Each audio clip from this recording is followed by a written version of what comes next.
Hello दोस्तों, तो आप सभी का स्वागत है हमारे अपने इस यूट्यूब चैनल में। तो दोस्तों, आज हम आप लोगों को बताएंगे कि गन्ना प्रपत्र प्रारूप फॉर्म कैसे भरा जाता है, वो भी बिल्कुल आसान तरीकों से।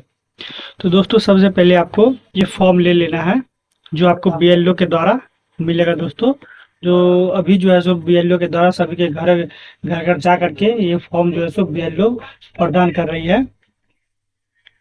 तो दोस्तों, आज हम आपको बताते हैं जो ये फॉर्म कैसे भरा जाता है। तो दोस्तों, सबसे पहले इस फॉर्म में आपको यहाँ पे जन्म तिथि नजर आएगा, तो जिसमें आपका जो भी यहाँ पे जन्म डेट ऑफ बर्थ है दोस्तों, वो आप यहाँ पे फिल करेंगे, भर देंगे। और यहाँ पे आप आधार यहाँ पे आधार संख्या आप भरेंगे। दोस्तों, ये वैकल्पिक है, आप भर भी सकते हैं या छोड़ भी सकते हैं। और दोस्तों, यहाँ पे मोबाइल नंबर आपको देना है।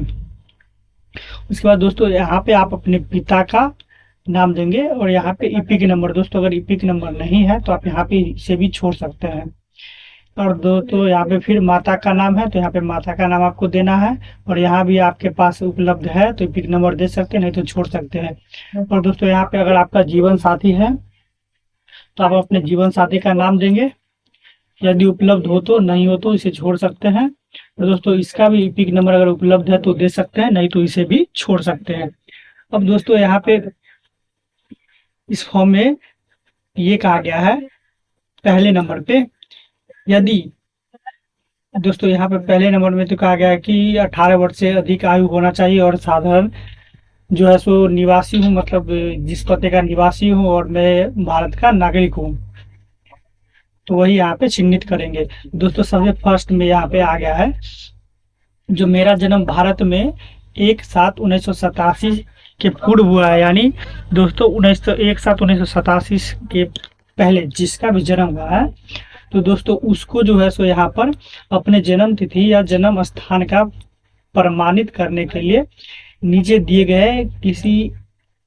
गए एक से लेकर के 11 सूची में से कोई एक दस्तावेज आपको इस फॉर्म के साथ लगाना है। दोस्तों, अगर दोस्तों यहाँ पे दूसरे नंबर पे ये कहा गया, अगर आपका जन्म भारत में 1/7/1987 और 2/12/2004 के बीच हुआ है, तो दोस्तों आपका जन्म तिथि या जन्म स्थान का प्रमाणित करने के लिए 1 से लेके 11 सूची के बीच में कोई एक दस्तावेज, और दोस्तों साथ ही में अपने माता या पिता का जन्म तिथि या जन्म स्थान प्रमाणित करने के लिए नीचे दिए गए 1 से 11 के बीच में कोई एक दस्तावेज आप लगा सकते हैं।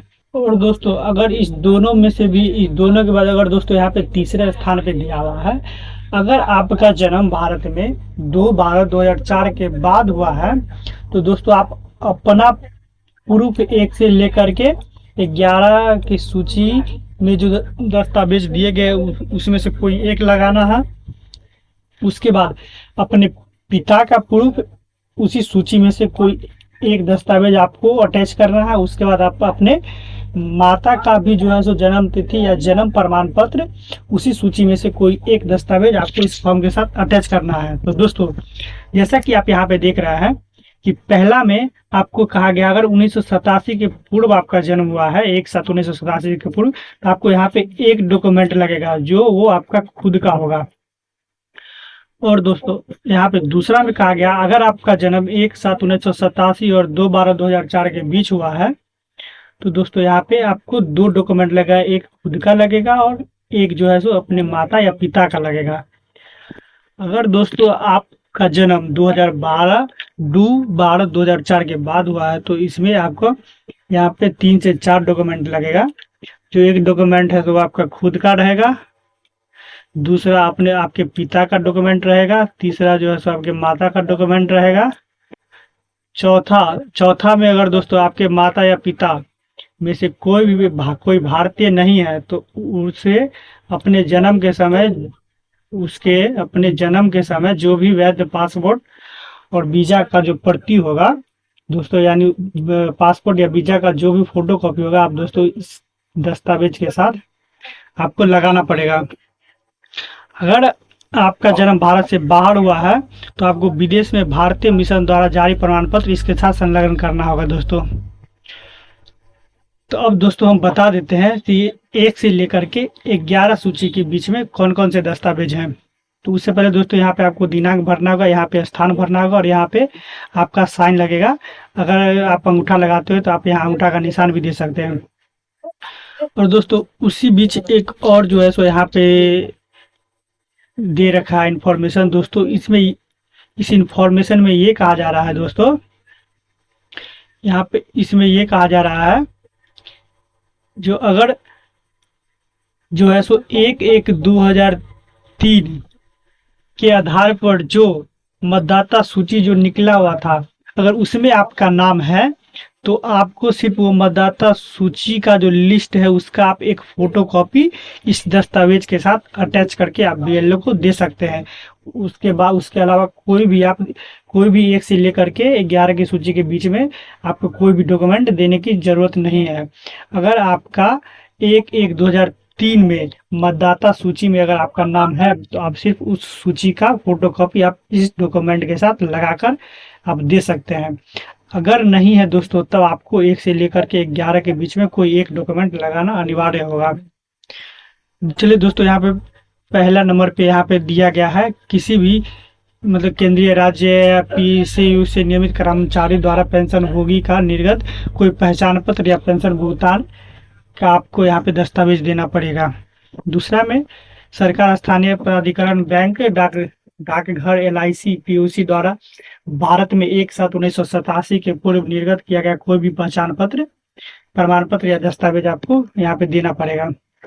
तीसरा में दोस्तों सक्षम पदाधिकार द्वारा निर्गत जन्म प्रमाण पत्र देना पड़ेगा। चौथा में दोस्तों आपका पासपोर्ट जो है सो उसका दस्तावेज देना पड़ेगा। पांचवा में किसी भी मान्यता बोर्ड से प्राप्त आपका मैट्रिक का सर्टिफिकेट देना पड़ेगा। दोस्तों छठा में जो है सो सक्षम राज्य पदाधिकार द्वारा निर्गत अस्थायी प्रमाण पत्र देना पड़ेगा, अस्थायी निवास प्रमाण पत्र। सातवां में दोस्तों वन अधिकार प्रमाण पत्र अगर आपके पास है तो ये भी आप अटैच कर सकते हैं इस फॉर्म के साथ। आठवां में पद सक्षम पदाधिकार द्वारा निर्गत ओबीसी, एससी, एसटी या कोई भी जाति प्रमाण पत्र आप दे सकते हैं। नौवां में दोस्तों यहाँ पे कहा गया राष्ट्रीय नागरिक रजिस्टर, जहाँ पे ये उपलब्ध है वहाँ पे ये दस्तावेज आप दे सकते हैं। 10वां में राज्य स्थानीय पदाधिकारियों द्वारा तैयार किया गया पारिवारिक रजिस्टर, ये भी डॉक्यूमेंट आप दे सकते हैं अगर है आपके पास तो। और 11वां में कहा गया सरकार की कोई भी भूमि मकान आवंटन का प्रमाण पत्र आप दे सकते हैं। तो दोस्तों इस 1 से लेकर के 11 सूची के बीच में आपको कोई एक डॉक्यूमेंट देना अनिवार्य होगा। तो जैसा कि दोस्तों यहाँ पे इस सभी में से आपका 6 नंबर पे जो डॉक्यूमेंट है आपके मतलब सक्षम राज्य पदाधिकार द्वारा निर्गत अस्थायी प्रमाण पत्र, दोस्तों ये लगभग में ये डॉक्यूमेंट सभी के पास होगा। नहीं तो दोस्तों ये जाति प्रमाण पत्र है, इस दोनों में से दोस्तों आपको ये डॉक्यूमेंट तो जरूर होगा। अगर नहीं है तो दोस्तों आप लोग ये बनवा सकते हैं। आप किसी भी साइबर कैफे के दुकान में जाकर के ये ऑनलाइन करवा लेंगे दोस्तों, नहीं तो आप खुद से भी ऑनलाइन करके बनवा सकते हैं और आप इसे इस फॉर्म के साथ अटैच करके आप अपने आपके जो भी बीएलओ होंगे आप उसे ये फॉर्म सौंप सकते हैं। तो दोस्तों इसका लास्ट डेट आपका 26 तारीख तक है दोस्तों, 26 जुलाई 2025 तक है। इस फॉर्म को जमा करने का लास्ट डेट 26 जुलाई 2025 तक है।